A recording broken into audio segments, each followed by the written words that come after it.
3102 BCE Kurukshetra में एक ऐसी बैटल लड़ी गई जिसमें 1.8 बिलियन लोग मारे गए, पर उस वक्त पूरी दुनिया में ह्यूमन पॉपुलेशन थी सिर्फ 45 मिलियन। मतलब जितने लोग पूरी धरती पर नहीं थे उससे 40 गुना ज्यादा लोग सिर्फ उस बैटल में मारे गए। आप इसे सच समझ सकते हैं और आप इसे झूठ भी समझ सकते हैं। यह है महाभारत के कुछ ट्रेडिशनल क्लेम्स में से एक। और यहाँ पर मैं ये नहीं कह रहा हूँ कि ये क्लेम गलत है या सही है। मैं यहाँ आपसे सिर्फ पूछना चाहता हूँ कि क्या हम कभी कुछ भी चेक करते हैं? नो! तो आज के वीडियो में हम बात करने वाले हैं कि क्या महाभारत और रामायण हिस्ट्री हैं और क्या इनका कोई एक्चुअल एविडेंस है, और अगर नहीं है तो फिर इनकी एक्चुअल वैल्यू क्या है। और यहाँ पहले से ही मैं आपको बता दूं कि आंसर सिर्फ हाँ या सिर्फ ना नहीं है। It's way more interesting than that. Video को शुरू करने से पहले ही मैं बता दूं कि जनरली इस बारे में लोगों की दो एक्सट्रीम पोजीशंस होती हैं। पोजीशन यह है कि महाभारत और रामायण रियल नहीं है, ये अंधविश्वास है, ऐसा कुछ नहीं हुआ था। और पोजीशन बी कि बिल्कुल रियल है, जैसे 5561 BCE में लिटरली कृष्ण भगवान ने अर्जुन को रथ पर बिठाकर भगवत गीता सुनाई थी और इसके कार्बन डेटेड एविडेंस हमारे पास हैं। राम सेतु मिला है, उसके भी कार्बन डेटेड एविडेंस हमारे पास हैं। तो मैं आपको बता दूं कि दोनों ही पोजीशन इंटेलेक्चुअली डिसऑनेस्ट हैं और दोनों ही पोजीशंस इस वीडियो में नहीं होंगे। इस वीडियो में हम देखेंगे evidence, archaeological evidence, genetic evidence, textual evidence. और मैं इस वीडियो से ये नहीं कह रहा हूँ कि ये एपिक्स की कोई वैल्यू नहीं है, बल्कि मैं इसका ऑपोजिट आर्ग्यू करने वाला हूँ। लेकिन अगर आप मुझसे वो सुनना चाहते हो जो आप हमेशा से सुनना चाह रहे हो, जो सुनना आपको अच्छा लगता है, तो बता दूं कि आप गलत चैनल पर हो। आपको एक कहानी सुनाता हूँ। ग्रीस में एक एपिक है इलियड, उसमें एक मैसिव वॉर का जिक्र है, ट्रोजन वॉर, और उसमें एक शहर है ट्रॉय। सेंचुरीज तक स्कॉलर कहते रहे कि ये सिर्फ एक स्टोरी है, ट्रॉय एग्जिस्ट ही नहीं करता। तो 1870 में एक जर्मन बिजनेसमैन जो कि प्रोफेशनली एक आर्कियोलॉजिस्ट भी नहीं थे, उन्होंने टर्की में जाकर एक जगह पर खुदाई की और उन्हें ट्रॉय मिल गया, लिटरली रियल। तो इसका मतलब क्या एक्चुअली भी रियल है? ट्रोजन हॉर्स रियली हुआ था? क्या गॉड्स आपस में फाइट करते थे? इसका जवाब है नहीं। इवेंट्स के जो कर्नल्स हैं वो रियल हो सकते हैं, लेकिन एपिक्स हिस्ट्री नहीं होते। इस पर हम वीडियो में आगे फिर से आएंगे।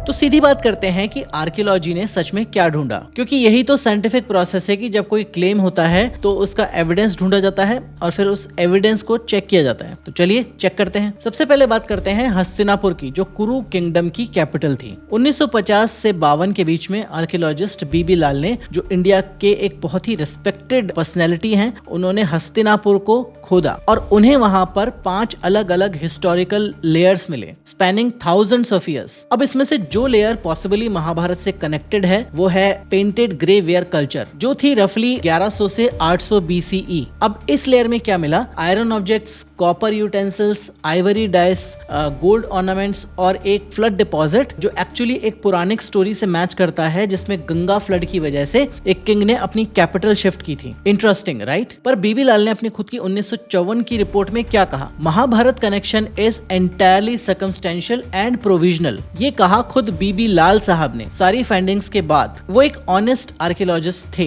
अब यहाँ आता है एक बहुत ही इंटरेस्टिंग प्लॉट ट्विस्ट। वही बीबी लाल साहब रिटायर होने के बाद 2000s में अयोध्या डिस्प्यूट के टाइम पर ड्रामेटिकली स्ट्रॉन्गर क्लेम करने लग गए। Same person, same evidence, different conclusion. क्यों? चलिए इस पर बाद में आएंगे। पॉलिटिक्स और आर्कियोलॉजी एक डेंजरस कॉकटेल है। अब बात करते हैं द्वारका की, समुद्र के नीचे वाली द्वारका, कृष्ण भगवान की legendary sunken city. SR Rao ने 1983 से 1990 के बीच 12 अंडर वाटर कैंपेन्स कंडक्ट किए ऑफ द गुजरात कोस्ट। क्या मिला उन्हें? Submerged walls, stone anchors, pottery, एक कॉन्च शेल सील, रियल चीजें, एक्साइटिंग चीजें। और इनकी कार्बन डेटिंग हुई अप्रोक्सीमेटली 1500 से 1700 BCE। बट एक मिनट, महाभारत का जो ट्रेडिशनल क्लेम है वो है 3102 BCE। तो जो खुद आर्कियोलॉजिस्ट थे जिन्होंने कृष्ण भगवान की द्वारिका को ढूंढा था, उनकी अपनी डेटिंग और ट्रेडिशनल क्लेम में फर्क है अप्रोक्सीमेटली 1400 साल का, कम से कम। और 2007 में जब ASI ने आलोक त्रिपाठी जी से फॉलो अप किया तो उन्होंने क्या कहा? The ancient underwater structure found in Arabian sea were yet to be identified.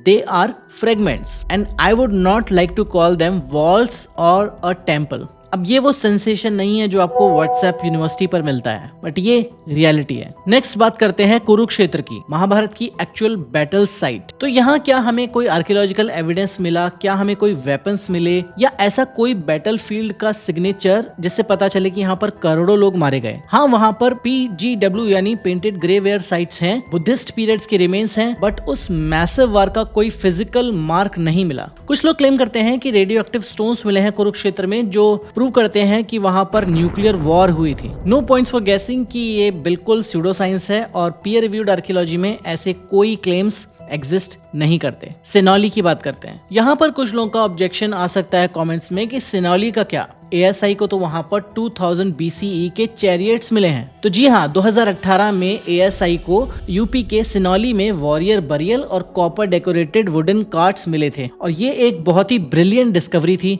But archaeological consensus इस मामले में क्लियर है कि ये जो सॉलिड व्हील्ड कार्ट थे वो ऋग्वेद टाइम के या महाभारत के फास्ट स्पोक्ड व्हील कार्ट नहीं है, यानी वो रथ जो महाभारत में बताए गए थे वैसे नहीं है। और कार्बन डेटिंग के हिसाब से ये जो साइट है लेट हड़प्पन या कॉपर होड कल्चर का पार्ट है, जो कि आयरन एज जिसमें महाभारत हुई थी उससे ऑलमोस्ट 1000 साल पुराना है। सिनौली ये प्रूव करता है कि भारत में एक एडवांस्ड इंडिजीनियस मार्शल कल्चर थी, बट वो 3102 BCE की कुरुक्षेत्र वॉर प्रूव नहीं करता। अब बात करते हैं अयोध्या की, जो सबसे पॉलिटिकली चार्ज्ड साइट है और इसे हम बहुत ही केयरफुली देखते हैं। बीबी लाल की खुद की एक्सकेवेशन अयोध्या में अर्लीस्ट हैबिटेशन कंफर्म करती है रफली 7th to 8th century BCE में, और ट्रेडिशनल रामायण की डेटिंग है त्रेता युग की, यानी कि उससे हजारों साल पहले की। 2003 में कोर्ट ने ASI को अयोध्या को एक्सकेवेट करने के ऑर्डर्स दिए। वहां पर 90 ट्रेंचेस खोदे गए और 574 पेजेस की रिपोर्ट बनाई गई जो 15 दिन के अंदर अंदर सबमिट कर दी गई। एक आर्कियोलॉजिकल सर्वे, 574 पेजेस की रिपोर्ट, 15 दिन। एक सीरियस आर्कियोलॉजिकल प्रोजेक्ट के लिए टाइमलाइन चले छोड़िए। अब वहां पर उन्होंने एक मैसिव स्ट्रक्चर आइडेंटिफाई किया जो डेटेड था 11th to 12th century CE, लेकिन मल्टीपल आर्कियोलॉजिस्ट ने इस क्लेम को चैलेंज किया है, जैसे सुप्रिया वर्मा, जया मेनन, डी मोंडल, शरीन रत्नागर, इन सब ने अपने अलग अलग पॉइंट्स पर इसको चैलेंज किया है। और खुद सुप्रीम कोर्ट ने 2019 के वर्डिक्ट में कहा था कि a finding of title can not be based in law और द आर्कियोलॉजिकल फाइंडिंग्स। मतलब कोर्ट ने भी एक्नॉलेज किया कि आर्कियोलॉजी यहाँ पर कंक्लूसिव नहीं थी। तो जगह रियल है, वहाँ लोग रहते थे, ये प्रूवन है, बट आयरन एज में यहाँ पर लोग रहते थे और महाभारत का ये स्पेसिफिक इवेंट यहाँ पर हुआ था, ये दो अलग अलग क्लेम्स हैं। पहला प्रूवन है, दूसरा अभी तक नहीं। सीधी सी बात है कि लोकेशन रियल होती है, इसका मतलब ये नहीं कि इवेंट्स भी रियल हों। अब रामायण की बात करते हैं और उस पर थोड़े अलग एंगल से आते हैं, क्योंकि महाभारत के साथ तो हम एक रीजन में थे, नॉर्थ इंडिया में, लेकिन रामायण में ज्योग्राफी खुद एक पजल है। सबसे पहले राम सेतु की बात करते हैं, जिसको बहुत लोग क्लेम करते हैं कि नासा ने डिस्कवर किया और प्रूव किया कि रामायण का पार्ट है। 2002 में एक न्यूज वायरल हुई, नासा की सैटेलाइट इमेजेस में मिला इंडिया और श्रीलंका के बीच एक अंडर वाटर स्ट्रक्चर। तब तक व्हाट्सएप नहीं था, इसलिए ईमेल्स पर एक चेन रिएक्शन दिखती थी। नासा ने राम सेतु ढूंढ लिया, प्रूफ मिल गया। तो क्या नासा ने सच में राम सेतु ढूंढा? नासा का ऑफिशियल स्टेटमेंट क्या था? The images used to reproduce on the internet cannot be used to determine whether the structure is man-made or natural। ये सीधा कोट है, नासा की वेबसाइट पर अवेलेबल है। नासा ने कभी नहीं क्लेम किया कि ये स्ट्रक्चर मैन मेड है या रामायण को प्रूव करता है। अब जियोलॉजिकल सर्वेस क्या कहते हैं? वो under water ridge Adam's bridge actually एक नेचुरल लाइमस्टोन शोल है, कोरल और सैंड का फॉर्मेशन। इसकी एज रफली सजेस्ट करता है अप्रोक्सीमेटली 7000 साल पहले का। कुछ स्टडीज 18000 साल तक भी जाती हैं। अब ट्रेडिशनल रामायण डेटिंग के अकॉर्डिंग राम ने ये बनाया था त्रेता युग में, जिसको कुछ लोग बोलते हैं 1 मिलियन साल पहले, कुछ लोग बोलते हैं 5000 से 7000 BCE। यानी जियोलॉजिकल इंफॉर्मेशन की एज और क्लेम्ड कंस्ट्रक्शन डेट मैच नहीं करती किसी भी वर्जन में। तो ये कहा जा सकता है कि एक नेचुरल स्ट्रक्चर है, fascinating natural structure, not man made. दूसरी बात करते हैं, लंका कहाँ थी? ऑब्वियस आंसर लगता है श्रीलंका, और ये सबसे पॉपुलर थ्योरी है, बट स्कॉलर्स में मल्टीपल कंपीटिंग थ्योरीज हैं। थ्योरी 1 है श्रीलंका सबसे main stream, geography partially match करती है, साउथ में आइलैंड, सी क्रॉस करके जाना पड़ता है, बट वाल्मीकि रामायण में जो लंका का डिस्क्रिप्शन है वो मैसिव सिटी है, गोल्ड की बिल्डिंग्स हैं, स्पेसिफिक माउंटेन रेंजेस हैं, और ये श्रीलंका की एक्चुअल ज्योग्राफी से परफेक्टली मैच नहीं करती। थ्योरी 2 है समवेयर इन सेंट्रल इंडिया। कुछ रिसर्चर्स और आर्ग्यू करते हैं कि दंडाकारण्य जो रामायण में राम का वनवास रीजन है, छत्तीसगढ़ और ओडिशा के फॉरेस्ट से बेटर मैच करता है। और लंका वहां से साउथ में होती। थ्योरी 3 है Lanka a now submerged landmass, sea level 10,000 से 7,000 साल पहले ड्रामेटिकली अलग थे। कुछ रिसर्चर्स प्रपोज करते हैं कि लंका एक ऐसी जगह थी जो अब अंडर वाटर है। कोई कंसेंसस नहीं है, प्रोफेशनल स्कॉलर्स आज भी अग्री नहीं करते। ये इंटरेस्टिंग है क्योंकि अगर टेक्स्ट एक रियल प्लेस डिस्क्राइब कर रहा होता तो ज्योग्राफी इतनी एम्बिगुअस नहीं होती। नेक्स्ट है किष्किंधा हम्पी कनेक्शन। रामायण में किष्किंधा का जिक्र है, वानर किंगडम जहाँ के राजा थे सुग्रीव, हनुमान जी का होमलैंड। और एक पॉपुलर क्लेम है कि किष्किंधा एक्चुअली हम्पी है, कर्नाटका में। आज भी वहाँ एक ऐसा एरिया है जिसे मंकीज हिल या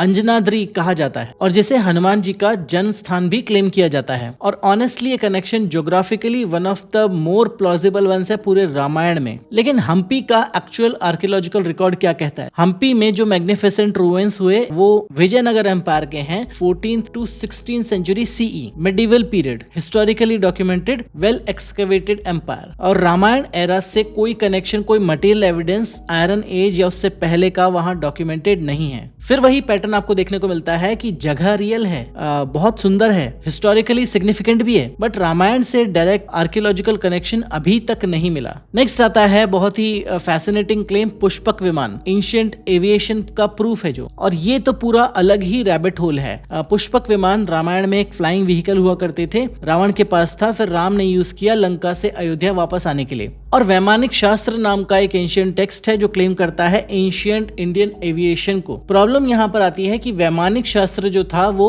1904 और 1923 के बीच में लिखा गया था। मतलब ऑथर ने क्लेम किया कि ये उन्हें साइकियली रिसीव हुआ और ये एंशिएंट टेक्स्ट नहीं है। तो भी 1974 में IISc के जो साइंटिस्ट्स हैं, एरोनॉटिकल इंजीनियर्स हैं, उन्होंने इस टेक्स्ट का प्रॉपर एनालिसिस किया और उसका कंक्लूजन निकला, the aircraft described are aerodynamically non viable. मतलब कि जो विमान डिस्क्राइब किए गए हैं वो कभी उड़ नहीं सकते, फिजिक्स अलाउ नहीं करती इनका उड़ना। अब एक और चीज जो बहुत कम लोग डिस्कस करते हैं और जो बहुत पावरफुल पॉइंट है कि रामायण सिर्फ इंडिया में नहीं है, थाईलैंड में है, रामाकियन नेशनल एपिक है और राम वहां पर फ्रा राम है। इंडोनेशिया में है काकाविन रामायण 9th सेंचुरी सीई में, और जो बाली में आज भी परफॉर्म्ड होता है। कंबोडिया, म्यांमार, मलेशिया, लाओस सब में अपने अपने वर्जन हैं। एक जैन रामायण है जिसमें रावण एक्चुअली नोबल कैरेक्टर है और राम विलन नहीं बट हीरो भी बेयरली ही है। और एक बुद्धिस्ट रामायण है दशरथ जटका जिसमें स्टोरी कंप्लीटली अलग मॉरल्स के साथ है। और एक तमिल रामायण है जो कंबा रामायण है जो कि 12th सेंचुरी सीई में कंपोज की गई, जो वाल्मीकि से सिग्निफिकेंटली डिफर करती है प्लॉट डिटेल्स में। इसके अलावा भी भारत में अलग अलग रामायण के अपने अपने वर्जन्स हैं। तो एक सिंपल सवाल है कि अगर ये हिस्टोरिकल इवेंट था तो इतना अलग अलग वर्जन्स क्यों हैं? ये सजेस्ट करता है कि Ramayana was not a single historical account being transmitted. ये एक इवॉल्विंग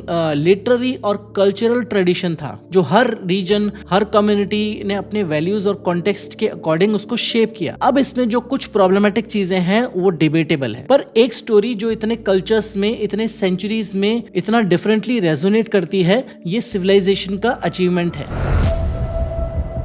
अब एक एंगल जिसके बारे में बहुत कम बात होती है कि ये टेक्स्ट खुद कब लिखे गए, क्योंकि आप देखिए कि अगर कोई इवेंट अराउंड 3000 BCE में हुआ था और टेक्स्ट 500 BCE में लिखे गए थे तो वो टेक्स्ट उस इवेंट का प्राइमरी एविडेंस नहीं है, वो 2500 साल पहले की मेमोरी है। ये समझने के लिए एग्जांपल दे सकते हैं चाइनीज विस्पर या टेलीफोन गेम का, कि अगर 20 लोग एक लाइन में खड़े हों तो पहले को एक सेंटेंस अगर आप बताएंगे तो लास्ट वाले तक पहुंचते पहुंचते वो सेंटेंस कंप्लीटली चेंज हो जाएगा, और ये सिर्फ कुछ 15-20 लोगों के ग्रुप में होता है। अब इमेजिन कीजिए 800 years, oral tradition, multiple composers, different regions, different political context. यही महाभारत के साथ हुआ। आपने शायद सुना होगा Bhandarkar oriental research institute Pune का नाम, जिन्होंने 1919 से लेकर 1966 तक यानी तकरीबन 47 इयर्स लगाकर उन्होंने महाभारत का एक क्रिटिकल एडिशन बनाया जिसमें पूरे इंडिया से 1259 मैन्युस्क्रिप्ट्स को कंपेयर किया गया और उसका कंक्लूजन निकाला गया कि महाभारत 400 BCE से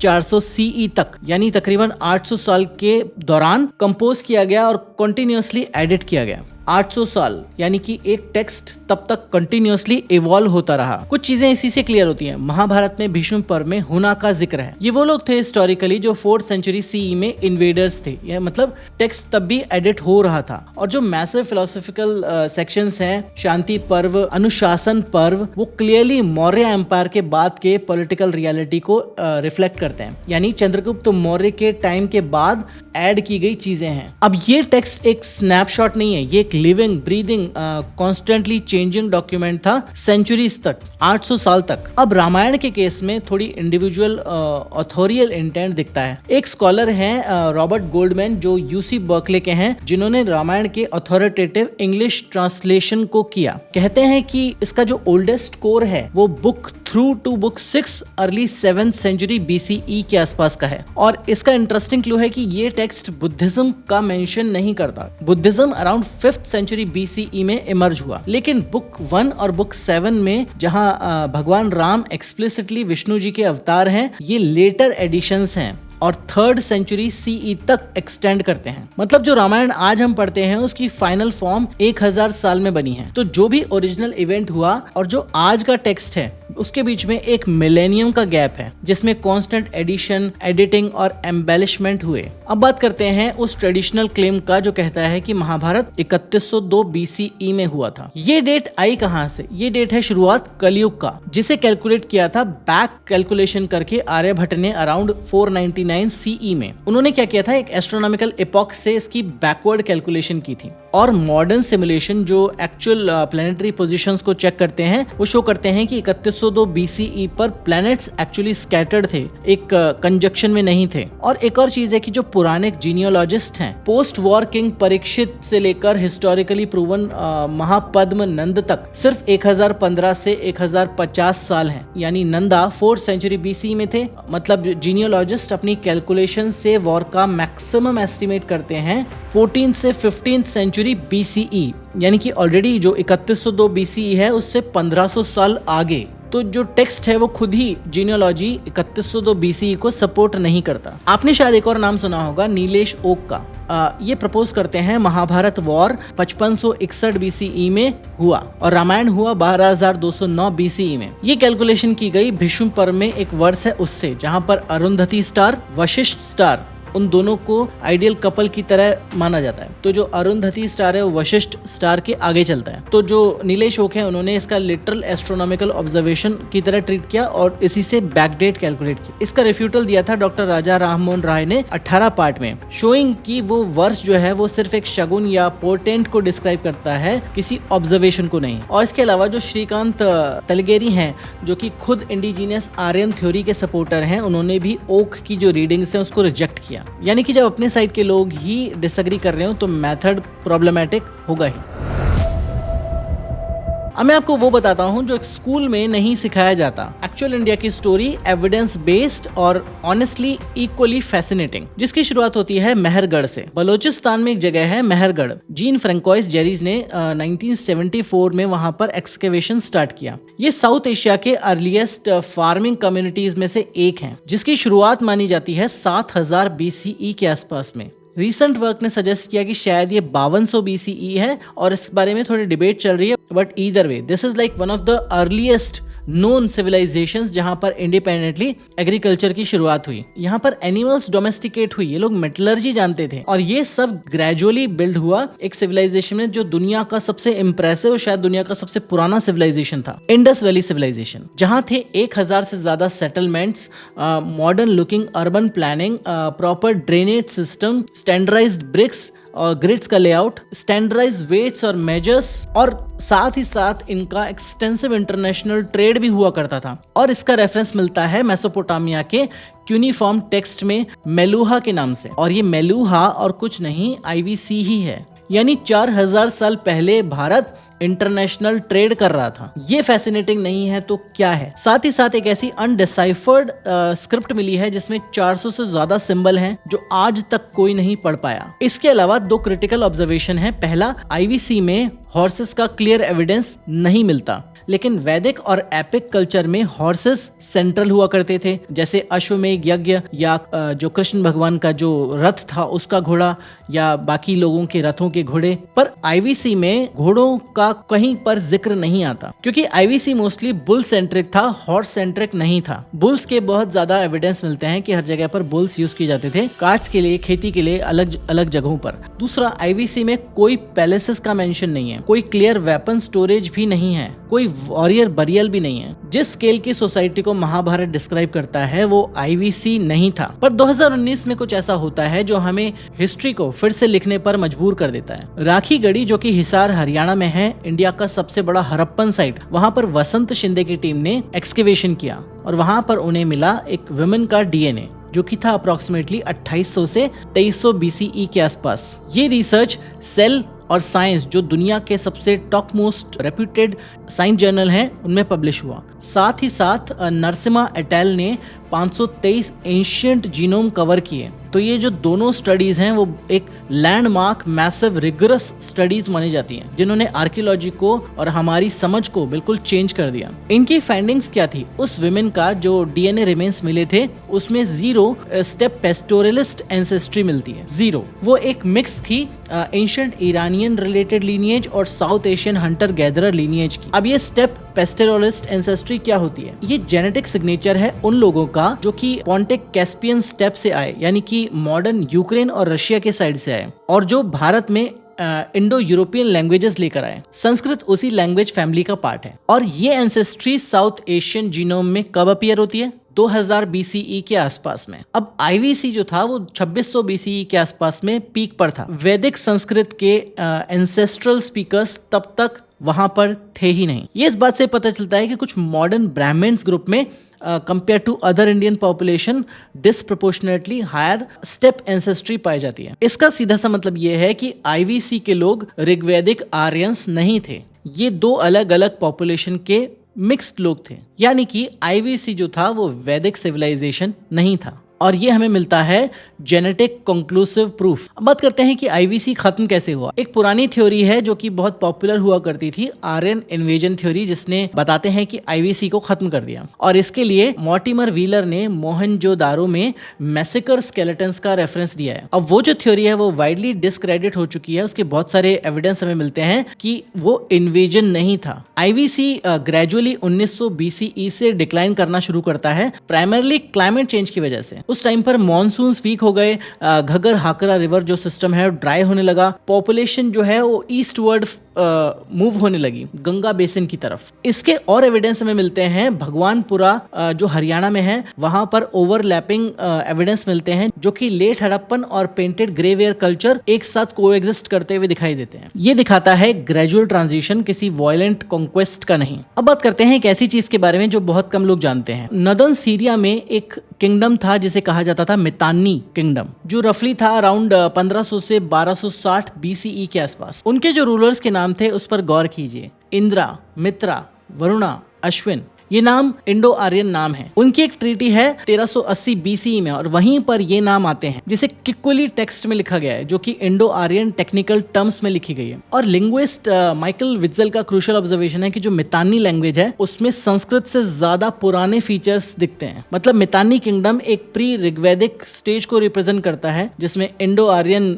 रूट्स मिलते हैं। इसका सीधा सा मतलब है कि ऋग्वेद 2400 बीसीई के बाद ही कंपोज हुआ होगा, जो मेन स्ट्रीम डेटिंग 1500 से 1200 बीसीई के साथ कंसिस्टेंट है। और ये एक्सटर्नल इंडिपेंडेंट एविडेंस है कि सीरिया के टेक्स्ट इंडिया के टेक्स्ट को डेट करने में हेल्प कर रहे हैं। How cool is that? अब ये वहां पर कैसे आ गए, इसके बहुत सारे थियोरेटिकल पर्सपेक्टिव्स हैं कि या तो इंडिया से माइग्रेट हुए, जो हमें इंडो आर्यन लीनिएज से पता चलता है, या फिर मितानीस और आर्यंस का एक कॉमन होमलैंड रहा होगा जो सेंट्रल एशिया या स्टेप एंसेस्ट्री को प्रूव करता है, जो एक ब्रांच सीरिया की तरफ चली गई और दूसरी ब्रांच इंडिया की तरफ चली गई। अब बात करते हैं कि जो मिथ्स हैं वो हिस्ट्री क्यों और कैसे बनता है। हम अपनी माइथोलॉजी को अपनी हिस्ट्री क्यों ट्रीट करते हैं और इतनी इंटेंसिटी के साथ क्यों? इसके मल्टीपल रीजंस हैं। रीजन नंबर 1, लैंग्वेज खुद एक ट्रैप है। संस्कृत में एक कॉन्सेप्ट है इतिहास। इतिहास का मतलब है इतिहास, यानी कि thus indeed it was, it happened like that। और ये इंग्लिश वर्ड माइथोलॉजी से डिफरेंट है। माइथोलॉजी सुनने में ही लगता है कि probably made up, इतिहास में already a claim of truth embedded होता है। और हमारे टेक्स्ट को कैटेगराइज किया गया थिंग्स दैट हैपेंड, ये कॉस्मोलॉजिकल है, काव्य से अलग है और रियल है। और हम जानते हैं कि लैंग्वेज खुद एक फ्रेमिंग है, लैंग्वेज इवॉल्व होती है और ये फ्रेमिंग सेंचुरी से चलती आ रही है। रीजन नंबर 2 है कि ह्यूमन ब्रेन स्टोरीज पे ज्यादा ट्रस्ट करता है और ये यूनिवर्सल है, सिर्फ इंडियन कॉन्टेक्स्ट में नहीं है। सेपियंस बुक में हरारी एक बहुत ही इंपॉर्टेंट बात पॉइंट आउट करते हैं कि ह्यूमन सिविलाइजेशन जो है वो स्टोरीज पर बिल्ट हुआ है। स्टोरी टेलिंग के टाइम ऑक्सीटोसिन रिलीज होता है, ये एक बॉन्डिंग हार्मोन है और इस दौरान क्रिटिकल थिंकिंग थोड़ी स्लो डाउन हो जाती है। और स्टोरीज जब over a period of time generation to generation accept हो जाती हैं तो उसके बाद कॉन्ट्राडिक्टरी जो एविडेंस होता है वो फिल्टर आउट होने लग जाता है। यही वजह है कि दुनिया भर में फाउंडेशनल मिथ्स को ट्रीट किया जाता है एज अ हिस्ट्री, सिर्फ इंडिया में नहीं। रीजन नंबर 3 है कास्ट और आइडेंटिटी का सीधा कनेक्शन। राजपूत क्लैन क्लेम करते हैं कि वो सोलर और लूनर डायनेस्टी के डेसेंट हैं। यादव कम्युनिटीज भगवान कृष्ण को यदुवंशी लीनिएज से कनेक्ट करते हैं। जो गोत्र सिस्टम फैमिलीज हैं वो वैदिक सेजेस से अपने आप को लिंक करते हैं। अगर महाभारत सिर्फ एक स्टोरी है तो ये लीनिएज क्लेम कोलैप्स हो जाता है। Social hierarchy, land rights, community Prestige, ये सब पर इम्पैक्ट डालता है। तो ये क्वेश्चन सिर्फ एकेडमिक नहीं है, ये एग्जिस्टेंशियल क्वेश्चन है और ये समझना बहुत इंपॉर्टेंट है क्योंकि इसीलिए इन सब के लिए रेजिस्टेंस होता है एविडेंस के खिलाफ। रीजन नंबर 4 है पॉलिटिक्स। ये बात बहुत अनकंफर्टेबल है बट हिंदू नेशनलिज्म ने सिस्टमेटिकली इसको as a literal history promote किया। इसके लिए स्पेसिफिक क्लेम्स दिए गए कि 3102 BCE में महाभारत हुई। राम सेतु को एज अ राम भगवान का, रामायण का कनेक्शन बताया गया। सरस्वती रिवर को वैदिक एंटिक्विटी का प्रूफ बताया गया। NCERT बुक्स में क्लेम किए गए कि हमारे पास विमान थे बहुत वैदिक कल्चर से ही, हमने बैटरीज इन्वेंट की, हमने बहुत सारी चीजें इन्वेंट करी। और बीबी लाल जिनकी बात हमने वीडियो के शुरू में की थी, जो 1954 में एक ऑनेस्ट कॉशियस आर्कियोलॉजिस्ट थे, वही 2000s में आते आते ड्रामेटिकली डिफरेंट क्लेम करने लगे। वो रिटायरमेंट के बाद पॉलिटिकल कॉन्टेक्स्ट की तरफ ज्यादा जाने लगे। ये आर्कियोलॉजी नहीं है, ये पॉलिटिक्स है आर्कियोलॉजी के कॉस्ट्यूम में। तो फाइनल आंसर क्या है? एपिक्स में historical elements core almost certainly हैं। Mahabharata likely inter clan conflict की डिस्टॉर्टेड मेमोरी है, कुरु पंचाल रीजन की early first millennium BCE। Ramayana बताती है कोसला किंगडम की ट्रेडिशंस को। पेंटेड ग्रेवेयर कल्चर जो 1100 से ज्यादा साइट्स स्पैन करता है, ये सबसे प्लॉजिबल आर्कियोलॉजिकल कॉन्टेक्स्ट है जो बताता है कि महाभारत जैसी चीज उस टाइम पर तो नहीं हुई होगी। और ज्योग्राफिकल नॉलेज रियल है और लैंडस्केप फैमिलियरिटी भी रियल है, बट जो टेक्स्ट आज हम पढ़ते हैं वो 500 से 800 साल में कंपोज, एडिट और एक्सपेंड हुए। Theology, philosophy, social commentary period से अब्सॉर्ब किए गए जो ओरिजिनल इवेंट से शायद बहुत दूर थे। Grand cities, divine weapons, cosmic battles, ये सब painted grey ware era farming villages की रियलिटी नहीं थी, ये उनकी लिटरेरी इमेजिनेशन की रियलिटी थी। तो बेसिकली जैसे ट्रॉय रियल है और इलियाड फिर भी हिस्ट्री का पार्ट नहीं है, यही महाभारत पर भी अप्लाई होता है। 2019 का जो जेनेटिक एविडेंस है उसने क्लियरली एस्टेब्लिश किया कि IVC के लोग ऋग्वैदिक आर्यंस नहीं थे। स्टेप एंसेस्ट्री 2000 BCE के बाद आई, फार्मिंग इंडिपेंडेंटली डेवलप हुआ और ये इस क्लेम को अंडरमाइन करता है कि वैदिक सिविलाइजेशन IVC का कंटिन्यूअस एक्सटेंशन है। और सबसे इंपॉर्टेंट है कि ये जो टेक्स्ट हैं वो हिस्ट्री के सोर्सेज हैं, हिस्ट्री नहीं है। और इन स्क्रिप्चर्स की अपनी खुद की इंपॉर्टेंस है, हमें इसको हिस्ट्री का लेबल देने की जरूरत नहीं है क्योंकि हिस्ट्री अपने आप में जबरदस्त फैसिनेटिंग है और उसके बारे में हम आगे आने वाले समय में और भी ज्यादा जानेंगे जैसे जैसे एविडेंस हमारे सामने आगे आते जाएंगे। ये था आज का वीडियो। अगर आपको ये वीडियो इन्फॉर्मेटिव लगा, कुछ आपने नया सीखा तो शेयर कीजिए, चैनल को सब्सक्राइब कीजिए, स्पेशली उन लोगों के साथ जो इन सब चीजों से अग्री नहीं करते, साइंटिफिक एविडेंस को इग्नोर कर देते हैं। और कमेंट्स में बताइए कि और किस तरह के वीडियोस हम बनाएं और किन किन चीजों पर। मिलेंगे ऐसे ही एक और वीडियो में। इस तरह के वीडियो आप यहाँ पर क्लिक करके देख सकते हैं। अपना ध्यान रखिए, बी लॉजिकल।